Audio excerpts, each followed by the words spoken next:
général Bison. Quel sera votre menu du jour?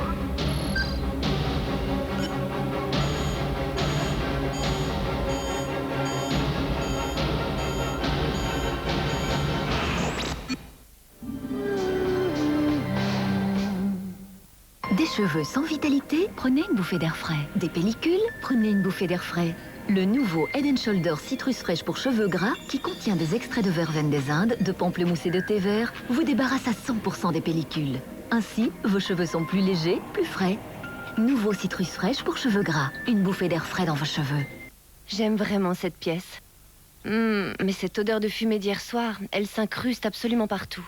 Pour éliminer les odeurs sur vos tissus, essayez Febreze. Efficace sur les rideaux, les canapés et les coussins, les odeurs laissent place à la fraîcheur. Ça sent bon ici. Febreze élimine les odeurs sur les tissus. Avant, c'était pas trop ma tasse de thé. Ça fait partie de ma vie, en quelque sorte, le petit turbulent ici, il adore. Hein, Jack? La musique classique. Ouais, je trouve ça cool. Ce projet est extraordinaire et une initiative comme celle-là, croyez-moi, aide le Télévis dans son combat. Cette année, pour le Télévis, j'ai rencontré un chef d'orchestre. Et avec cet orchestre et ses chœurs, nous allons interpréter la création de Haydn, un hymne d'amour et de générosité qui nous rassemblera tous en faveur du Télévis. La musique vécue, La leucémie vaincue. Assistons Au concert Télévis.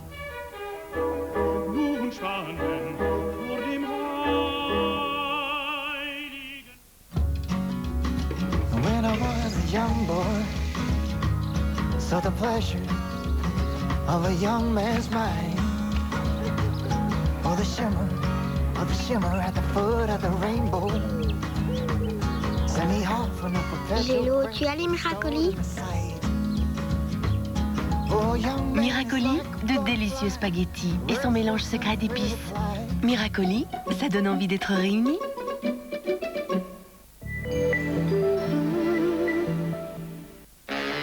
Mardi, demi-finale de la Coupe de Belgique. La Louvière affronte Lommel. Un déplacement piège pour les Loups dans le Limbourg. Mercredi, le GBA et Saint-Tron se retrouvent aux portes de la finale. Lommel-La Louvière, images et réactions mardi à 22h30 et Saint-Tron-GBA, le duel inattendu, mercredi à 22h30 sur RTL TVI. Que le vent vienne du nord ou du sud, le gaz naturel, c'est tout naturel.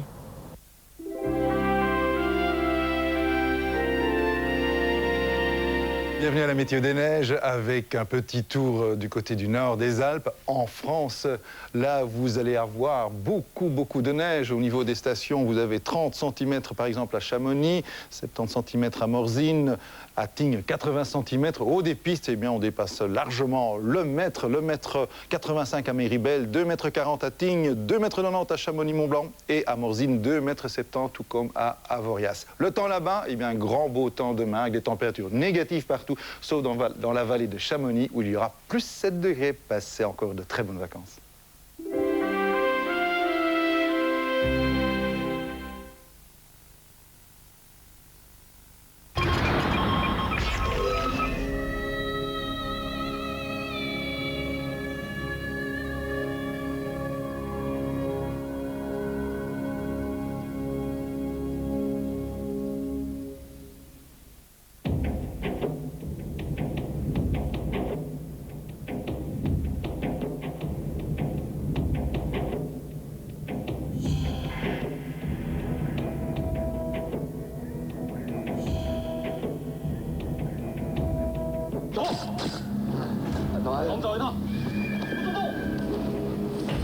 Le coup près est tombé. Richard Gere affronte seul la justice chinoise. Red Corner, lundi à 21h.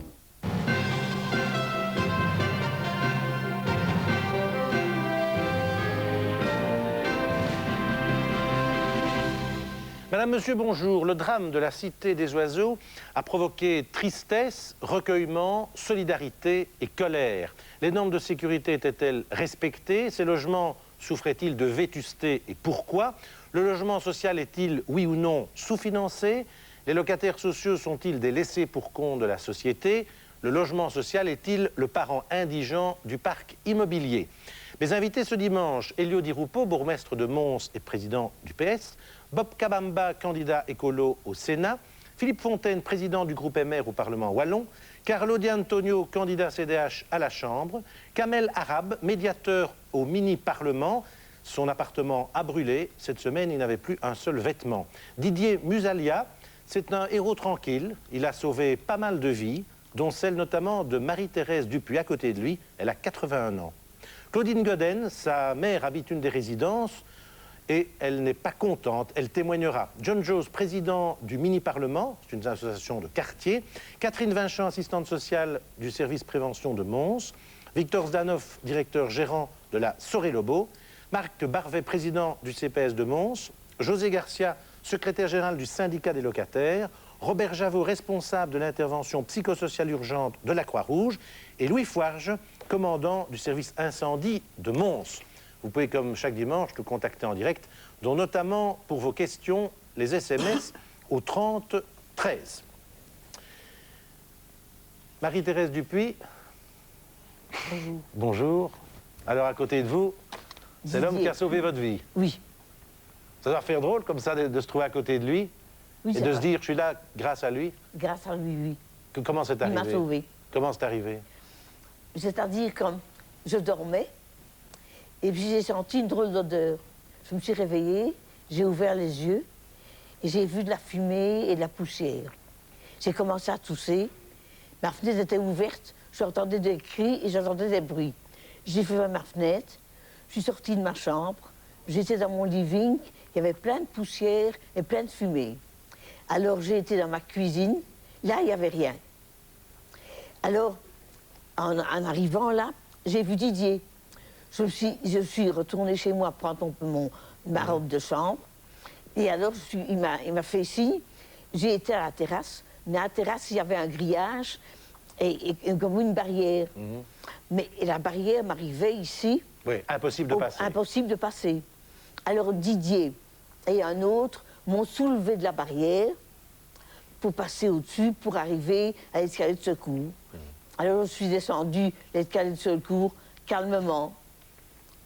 Alors Didier Musalia, je disais en commençant, héros tranquille. Quelle est votre version de l'histoire? Comment vous avez réagi en sauvant toutes ces personnes? Bon, en fait, j'étais chez moi à la maison, avec mon papa, avec un ami, on discutait concernant mon association, le Carrefour du Monde. Oui. À un moment donné, on commençait à dormir, j'ai dit à mon père, écoute, je me sens fatigué. Et tout d'un coup, on a perdu l'image faite à la télé. Alors je posais la question à mon papa s'il avait touché la télécommande. Il me dit non, je n'ai pas touché. Et tout d'un coup, j'ai senti une odeur. J'ai dit à mon papa, écoute, je vais voir, vérifier dans les pièces. J'ai regardé dans toutes les pièces, il n'y avait rien dans la maison. Puis j'ai dit, papa, je vais regarder au couloir. Donc, devant l'ascenseur, en ouvrant la porte, il y avait une fumée brûlante. Alors j'ai crié des temps à mon papa, sorti de ses cours. Et mon papa voulait me suivre, je l'ai poussé au salon. Oui. Et j'ai dit à mon père, écoute, c'est grave, on doit sortir. Vous êtes rendu compte, c'était... Oh, parce que bon, ce n'était pas vraiment, c'était pas habituel, hein, oui. C'est que j'avais vu. Et comment vous êtes arrivé chez Marie-Thérèse, alors? Bon, au fait, quand je suis arrivé, j'étais au 9e, chez Tony.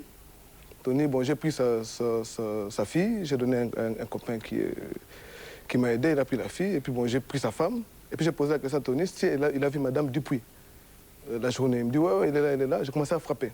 Donc frapper à sa porte? À sa porte. Et c'est ça qui l'a réveillé? Oui. Et après, c'était un temps, après, je crois, 2-3 minutes, j'ai tenu, apparemment, elle ne répond pas, ou je casse la porte. Oui. Tout d'un coup, je l'ai vu venir, alors j'ai dit à un copain qui était derrière moi, écoute, surtout pas de mouvement, on ne doit pas la brusquer. Elle est venue, elle m'a regardé, et puis elle est rentrée à la maison. Mon copain qui dit, elle a eu peur, Je dis, non, peut-être elle n'a pas eu peur, oui. On attend 30 secondes, si elle ne revient pas, on casse. Oui. Et après, elle est venue, elle a ouvert, et puis je lui ai parlé calmement, dit, Madame Dupuis. Et alors vous l'avez prise J'ai dit, Madame Dupuis, il y a de la fumée, mais oui. Tu dois sortir. Sans résistance, elle m'a dit, ah bon. Oui. Dit, vous étiez endormie, vous, Marie-Thérèse? Vous étiez encore un peu endormie, j'imagine? Je m'étais endormie. Bah oui, c'est comme un cauchemar, quoi. Mais j'ai pas de cauchemar. Non, oui, mais donc c'était vrai. Je dormais, mais je suis réveillée parce que je sentais une drôle d'odeur. Oui. Vous en avez sauvé combien comme ça, Didier Musalia? En fait, moi, je croyais que bon, j'avais aidé les gens jusqu'au 5e ou 6e. Mais il y a 3 jours, je lis dans le journal, il y a un monsieur qui habite au 1er qui m'a dit que c'est grâce à moi qu'il a été sauvé parce qu'il a entendu quand j'ai crié sortir de secours. Est-ce que, oui. est-ce que je peux me permettre dans les gens qui ont sauvé? Oui, j'allais poser la question, à mon avis. Ah, parce que je voudrais citer quelqu'un qui est décédé. Voilà, c'est exactement ce que j'allais faire. Et qui mérite vraiment qu'on l'indique. Vous permettez que je vous l'indique? Oui. Dans ce drame, et il faut penser aux victimes et aux familles des victimes. D'abord, il y a une personne qui est Béatrice Manouvrier. D'après ce que j'en sais, mais il faut le vérifier, ce n'est pas dans sa chambre qui est restée peu touchée, mais bien dans le couloir qu'elle serait décédée. Mais cette dame a sauvé également des vies. Et malheureusement, avec son enfant, elle est décédée. Et je voudrais saluer le courage de Didier et saluer aussi le courage de cette dame. Monsieur Javot, c'était la question que je vous réservais. Donc il y a aussi des héros, mais qui sont morts. Oui, tout à fait. Je pense qu'il y a eu certainement plusieurs personnes dans cette situation d'urgence qui sont intervenues. Et je pense effectivement, c'est très bien, comme dit M. Di Rupo, de rendre hommage à tous ces gens, à travers M. Mouzalia, de rendre hommage à tous ces intervenants qui ont payé de leur vie le fait d'avoir tenté de sauver des gens. Effectivement. Oui. Marie-Thérèse Dupuy, vous êtes relogée aujourd'hui? Je vais être relogée à la Fauvette. Oui. Au 8e étage, numéro 19. Et dans votre appartement, vous avez tout perdu ou vous avez pu récupérer certaines choses? J'ai pu récupérer certaines choses, mais tous les meubles sont pleins de fumée et de poussière. Oui. Et vous, Monsieur Musalia? Bon, c'est pareil. Oui. Donc, je ne sais pas si je vais récupérer beaucoup de mes biens. Par exemple, le fauteuil, ça c'est irrécupérable parce qu'il y a plein de fumée, même le mur, quand on touche le mur. Donc, il y a trop. Est-ce que vous étiez assuré contre l'incendie? Malheureusement, non, comme la majorité des habitants du quartier. Donc la majorité, finalement, de ceux dont l'appartement a brûlé n'avaient pas la possibilité financière, sans doute, d'avoir une assurance. Entre autres, oui. Kamel Arabe, alors vous, on s'est eu au téléphone cette semaine et vous m'avez dit, j'ai même plus une seule chemise, donc vous avez tout perdu. Oui, en fait, je voudrais revenir sur une précision. En fait, c'est pas mon appartement qui a brûlé, c'est celui de ma maman, dans lequel se trouvaient toutes mes affaires. Ouais, c'est ça, en fait. Je voulais juste revenir là-dessus. Oui. Et si vous voulez, je vous raconte un peu l'histoire. En fait, il devait être plus ou moins 1h du matin.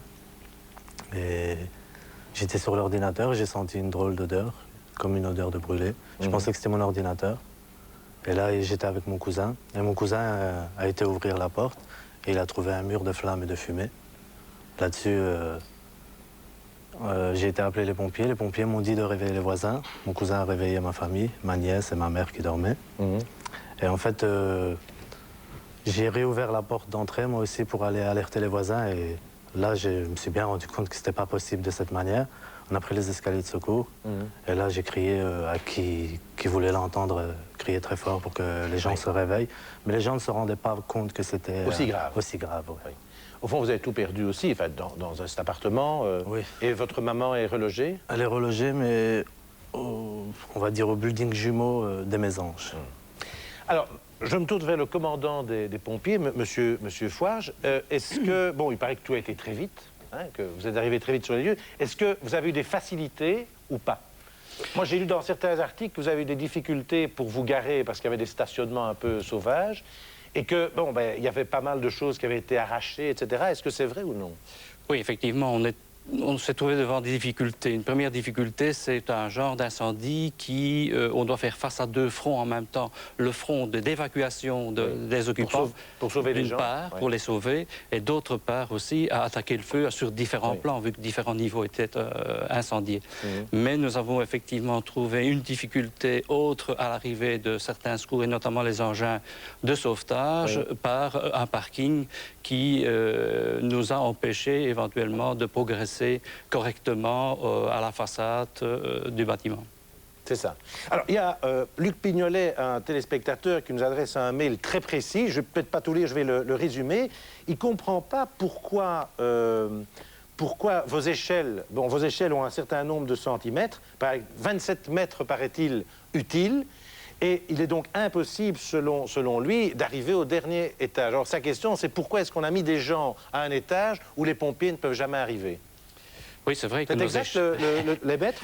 Enfin, nos échelles, effectivement, ont une hauteur maximale de déploiement. Hein. Elle est de 30 mètres lorsque l'échelle est en position verticale. Et pourquoi ne pas interdire les étages supérieurs ou bien au moins informer les habitants qu'ils allaient vivre dans des locaux sous-protégés. Oui, il faut dire qu'à l'époque, la réglementation n'était pas ce qu'elle est. On en reviendra peut-être par après. Voilà. C'est exactement ce que l'auditeur Et indique. nos échelles, théoriquement, ne doivent pas servir uniquement à faire l'évacuation, compte tenu que si le bâtiment répond à une réglementation bien précise, par les compartimentages internes, l'évacuation peut se faire correctement et également nos interventions par l'intérieur du bâtiment suite à ces compartimentages, mais qui malheureusement, par l'immeuble qui datait déjà des années 67-68, n'était pas, bien sûr, ne répondait pas à ces critères de compartimentage. Alors, avant de parler des logements sociaux et des problèmes, peut-être la solidarité qu'il y a eu, parce que je crois que ça a frappé en tout cas les gens extérieurs, comme nous qui avons vu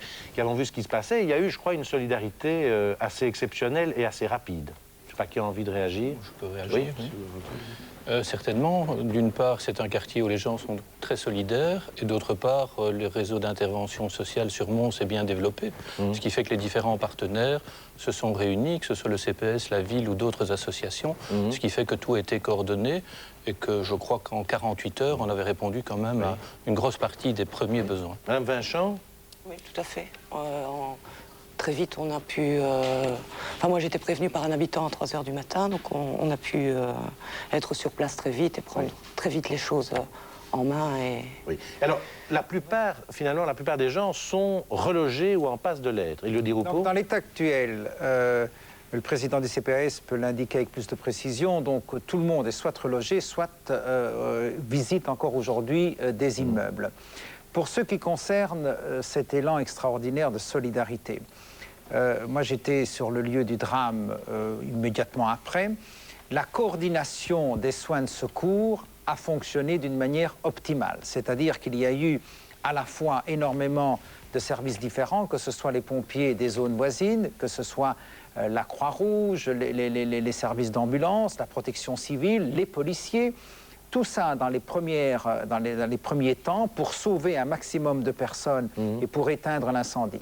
Puis il y a eu cette cellule de crise avec comme mission d'abord de réconforter, psychologiquement, si faire se peut, ces personnes qui en pleine nuit se retrouvaient sans rien et certaines familles apprenant au fil des heures, puisque je communiquais au nom de la cellule de crise quasiment toutes les heures, et donc il y a eu un moment où il a bien fallu dire qu'il n'y avait pas que 3 décédés, parce que ça les gens savaient qu'il y en avait 3, mais qu'il y en avait 7, donc c'était un moment d'une intensité terrible, parce que j'ai vu devant moi, je ne les connaissais pas, des personnes qui immédiatement ont compris qu'il s'agissait d'un membre de leur famille. Donc il a fallu accompagner ces personnes, accompagner tous les sinistrés qui se retrouvaient sans logement. Et puis cette cellule de crise a commencé à faire en sorte de réaménager les personnes. Et là, c'est un travail terrible parce que nous avons 68 familles composées de 2, 3, 4 personnes à reloger. Vous avez trouvé 68 logements le plus rapidement possible. Mais je dois dire que l'élan de générosité, la solidarité, la générosité de tout un chacun, de tous les acteurs, a été absolument extraordinaire. Donc tout le monde est en passe d'être... Petite question un peu peut-être idiote, j'en sais rien, mais 68 familles, c'est pas évident à reloger, donc vous aviez au moins 68 appartements libres. Si c'était si simple... Oui, enfin, je sais pas, mais comment est-ce que vous avez fait? Comment vous avez fait pour trouver ces appartements? Une précision au niveau de la Sorel-Lebeau. Donc la Sorel-Lebeau, confrontée au problème des immeubles à étages élevés, a actuellement 3 étages vides à la Cité du Coq. Je crois que la Cité du Coq, tout le monde autour de la table... Et pourquoi c'est vide? Parce qu'on a pris une décision de les remettre en état et de les relouer de manière modulable. C'est-à-dire qu'au-delà des problèmes de relogement, il y a toute une série de problèmes qui seront certainement abordés dans le cadre du débat par rapport au logement social.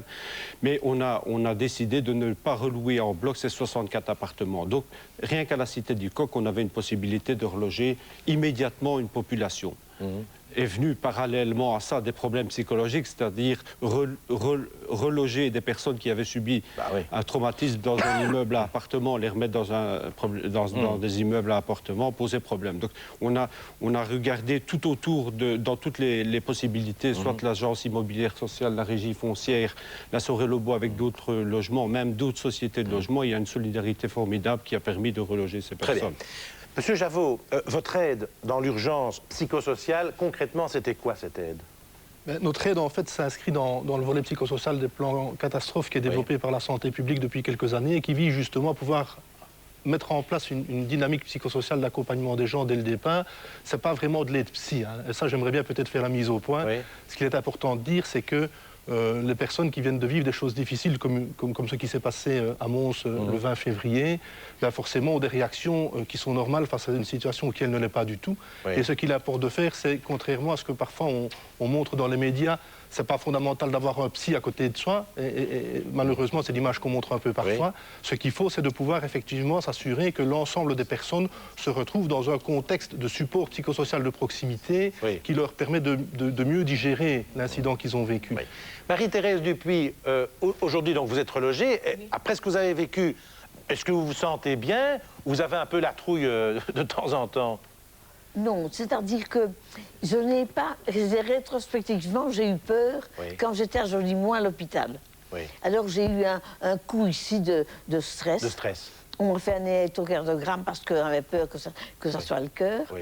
Mais c'est simplement la peur rétrospectivement que j'avais passé quelque chose voilà. et que Didier m'avait sauvé. Oui. Sinon, ben, j'étais derrière ma barrière et je ne savais pas oui. joindre le sol. Et donc maintenant, dans votre nouvel appartement, vous vous sentez bien? Mais je ne suis pas encore. Ah. J'y vais seulement à partir du 15 mars. Ah. Et vous êtes où là pour l'instant? Je suis chez ma nièce à Bruxelles. Ah oui, vous logez à Bruxelles pour le moment. Donc ça vous fait des petites vacances finalement. Ça fait des petites vacances, oui. Et vous Didier, vous avez peur de retourner ou pas? Non, je me dis, bon, pour la même thérapie, j'ai préféré rester dans le quartier. Et ça fait 11 ans que j'habite là. 11 ans. Changer du jour au lendemain, je ne crois pas que je vais m'habituer au fait. Oui. Là, on va mettre, c'est pourquoi j'ai préféré rester dans le quartier même. Très bien. Alors, essayons maintenant de voir un peu, peut-être, le logement social. Est-ce que, par exemple, vous qui faites partie de cette association de quartier, donc le mini-parlement, est-ce que cette catastrophe était prévisible ou non? Prévisible, non. On ne peut pas prévoir ce type de catastrophe. Mais par contre, je pense qu'un manque de dialogue, à un moment donné, les interpellations n'ont pas été entendues par rapport aux normes de sécurité. Par exemple, concrètement, des interpellations de qui à qui? Du mini-parlement au service de prévention. Mais vous regroupez au fond combien de personnes dans ces quartiers? En tout cas, pour ce qui est des oiseaux, on a 60 membres, hein, dont la plupart sont des jeunes de mon âge, qui ont pris leurs responsabilités au niveau de la citoyenneté et qui ont décidé d'avoir une démarche émancipatoire par rapport au quartier. Oui. Et quelles étaient vos critiques ou qu'est-ce que vous avez envie de dire? On a toqué un peu à toutes les portes. Hein, je pense que la plupart ici autour de la table nous connaissent. Non, il dit non, lui. Clairement. Ah, vous les connaissez, d'accord. Je commence à les connaître puisque je les ai rencontrés la semaine dernière, mais précédemment, on a été mis en cause, puisque la Sorel-Lobo a été mise en cause, propriétaire des bâtiments. Je n'ai jamais rencontré les gens du mini-parlement. Ce drame nous a permis de mettre les choses au point. Il y a quand même toute une série d'acteurs de terrain qui existent. Le conseil de prévention joue un rôle déterminant dans la relation avec les diverses institutions et je crois qu'il ne faut pas non plus exagérer. Oui, Didier. Concernant les réunions, en fait, on a eu des réunions en 98 avec M. Zdanov. En 98. On avait mis en place un groupe d'action de locataires agissant sur la cité des oiseaux. Oui. Donc là, on avait fait quelques réunions et puis bon, il y a quelques améliorations, par exemple pour tout ce qui est sonnette. Oui. Et puis il y a eu un problème d'argent, d'après ce qu'on nous avait dit à l'époque. Oui. Et j'ai encore posé la question à M. Danov il y a 2-3 jours. Il m'a dit qu'on a débloqué une somme d'argent pour quelques réparations. Et puis, après la catastrophe. Concernant la voirie, bon, les détails, ça, je ne sais pas. Donc, revenons à M. Jose. Bon, visiblement, vous n'aviez pas donné vos doléances à M. Zdanov. De toute façon, quoi qu'il arrive, nous avons interpellé un maximum d'acteurs, dont la Sorel-Lobo, par le biais d'Hélène Staquet. Mais concrètement, c'était quoi? Qu'est-ce que vous vouliez dire à ce moment-là? Ce qu'on disait, notre constat était quand même clair. On s'apercevait à un moment donné qu'il y avait des dysfonctionnements au niveau institutionnel, donc des choses qui n'étaient pas entendues. Donc nous, on est un mini-parlement, on se concentre sur la parole du citoyen, le témoignage. Et pour nous, le témoignage à partir des personnes qui se retrouvent dans des situations. Et vous vouliez faire entendre quoi, concrètement? On voulait faire entendre simplement que des ascenseurs ne fonctionnaient pas, que les sorties de secours étaient fort étroites par rapport à des personnes qui étaient de forte corpulence. On voulait aussi signaler le problème de la délinquance qu'il y avait dans le quartier. Donc on avait fait un travail avec le conseil d'arrondissement d'aide à la jeunesse pour essayer de mettre des initiatives d'action dans le sens de la prévention générale dans les quartiers. Maintenant, pour ce qui était de la réunion avec Eliane Staquet... oui, mais ça, c'est des équipes, parce que téléspectateurs, c'est pas ce qui c'est la sous-directrice, si je ne me trompe pas, responsable du service social. Voilà, responsable du service social, à qui on a fait part lors d'une réunion au mini-parlement. Elle est venue, elle a vu une vidéo qu'on a faite qui s'appelait L'état de ma cité, qui décrivait un peu l'état d'insécurité dans lesquels les jeunes se retrouvaient par rapport au manque d'infrastructures sportives, culturelles, participatives. Et dans ce cadre-là, bon, on a clairement signalé les défauts des ascenseurs, les sorties de secours et les problèmes d'alarme qui, à ce moment-là, fonctionnaient très mal, alors qu'elle venait d'être installée, vu que le tableau d'allumage dysfonctionnait. Et vous n'avez pas eu de réponse? On a eu des réponses. La réponse est toujours la même. C'est un manque de moyens. Hein. Donc, sur cela, on est tous, je pense, d'accord. Mais je pense, moi, qu'il y a une autre sonnette d'alarme qui n'a pas fonctionné au niveau de notre quartier, de notre cité, qui est la ville de Mons. C'est celle d'interpeller le politique à des moments opportuns et d'éviter, de mettre des priorités au terme des politiques qui sont menées. Et moi, je pense que la sécurité est une priorité à donner au sein des quartiers. Oui. Alors, sécurité, vous voulez dire qu'il y a une certaine délinquance et que les immeubles sont parfois vétustes parce qu'on casse des trucs. C'est ça que vous voulez dire? Oui, c'est clair, il ne faut pas négliger le problème. C'est ce que disait d'ailleurs le commandant, c'est que, bon, s'il n'y a plus de... D'une part, notre constat, il part d'une délinquance qui existe dans les quartiers, d'une délinquance qu'on n'aura pas le temps de définir aujourd'hui parce que je pense que c'est assez complexe. Oui. Et c'est clair que, bon, en dehors de ce cadre, donc, on proposait des initiatives. Oui. J'ai envie de demander à Marie-Thérèse Dupuis, par exemple, est-ce que vous trouvez que dans votre quartier, c'est parfois un peu dangereux ou vous y êtes bien? J'y suis bien, mais à partir de 7 heures, ça ne sort plus. Ah, oui. Et alors, il n'y a pas de problème? Non. Oui. Moi, je pense, j'insiste, bien, je vais plutôt aller vers une précision. Oui. Le système d'alarme qui a été placé, pour moi, n'a jamais fonctionné. J'y vis depuis une quinzaine d'années. Oui. Il n'a jamais fonctionné. Et pourquoi est-ce que parce qu'il y avait de la délinquance ou parce que... Non, non, moi, je suis même convaincu que quand il y a quelque chose d'abîmé, que ce soit par les jeunes ou par le temps, les choses ne sont pas réparées concrètement, elles sont bricolées. Monsieur Zdanov, une réponse. Parce que là, bon, là, c'est vous qui êtes interpellé, si j'ose dire. Bricolé, je vais dire un fait bien précis, et je crois que monsieur Georges l'a signalé, l'alarme sonnait sans arrêt. Et un week-end, on a dû faire appel à un système de garde de manière à débrancher cette alarme, parce que ça sonnait sans arrêt, donc ça fonctionnait, ça c'est une chose. Il fonctionnait trop. Deuxièmement, mais je n'accuse personne. Deuxièmement, par rapport aux dégradations qui ont eu lieu, c'est vrai qu'il y a deux modes de fonctionnement. Il y a un mode de fonctionnement qui permet de financer très rapidement des réparations sur les fonds propres des sociétés, et on abordera la problématique du financement des sociétés de logement qui ne vivent que des revenus locatifs. Ça, c'est une chose. Donc, on paraît au plus pressé. Didier Mougela l'a expliqué, on met des boutons anti-vandales de des ascenseurs, etc. Ce qui entraîne des coûts doubles par rapport à des coûts d'entretien normal. C'est une chose. Actuellement, on consacre 40 000 francs belges par mois pour la remise en état du système le plus immédiat possible, c'est-à-dire les extincteurs, les lances d'incendie, etc.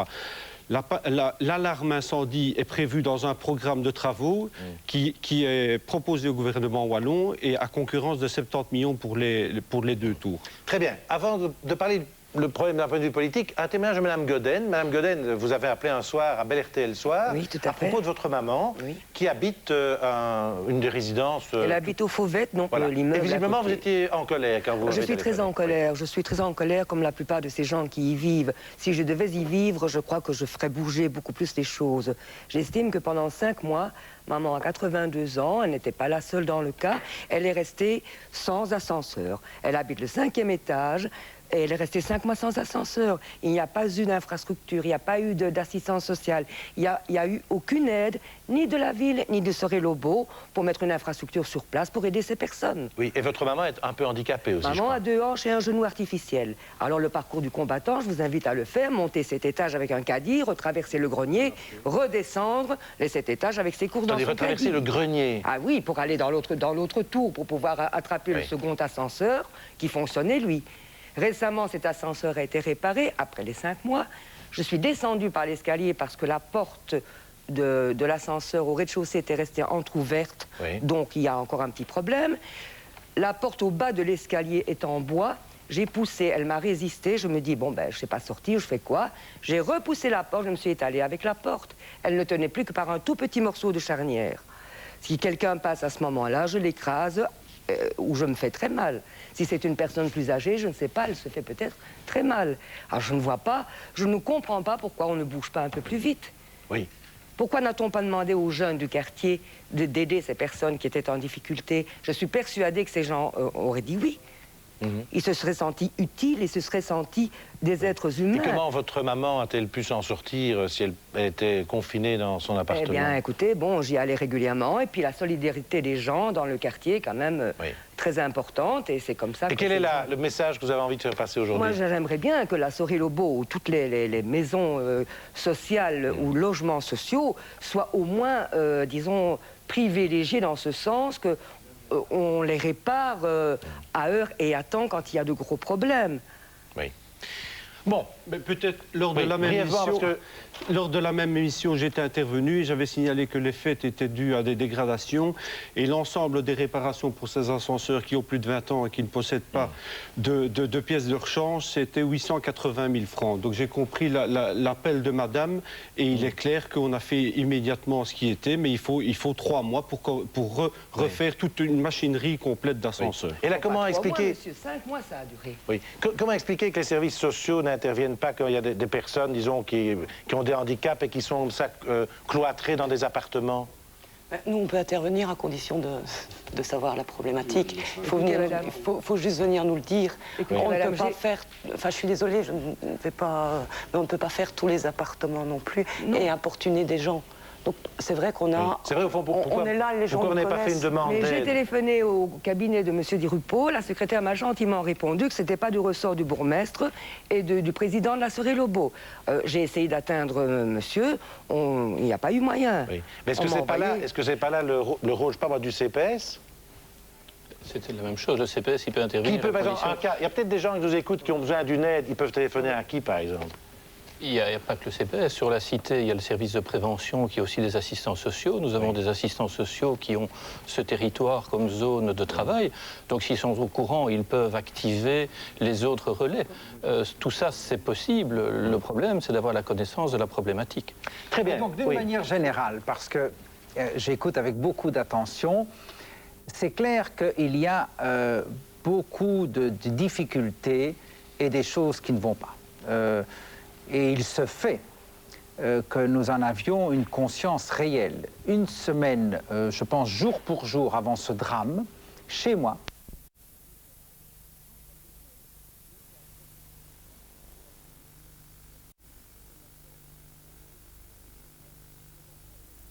Le 60 ouvre.